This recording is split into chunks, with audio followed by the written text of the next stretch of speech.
მოხდა რა. ეს თუ ინდივიდუალურად ერთ-ერთი ვინმე სადმე შეხვდებოდა, შეიძლება რაღაცა მაგდაგავრი მოხდარიყო. დუელში. ან ისე მოწინააღმდეგე, მაგრამ ხმლით დიდი 2-3 მოქნევა ყოფილიყო. მეოთხე უოჭველი ერთ-ერთი ზიანდებოდა. შეიძლება ორივეს ერთმანეთს დაეძებნ და ასე შემდეგ.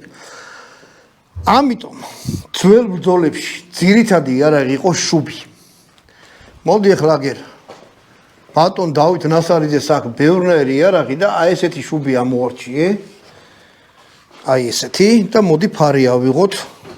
აი ეს. ბატონო დავით შენ იქ დადექი და მოდი ახლა ვილაპარაკოთ ეგეთ რაღაცაზე. ხმალი აი. ან არა, მაინც ჯერ არა.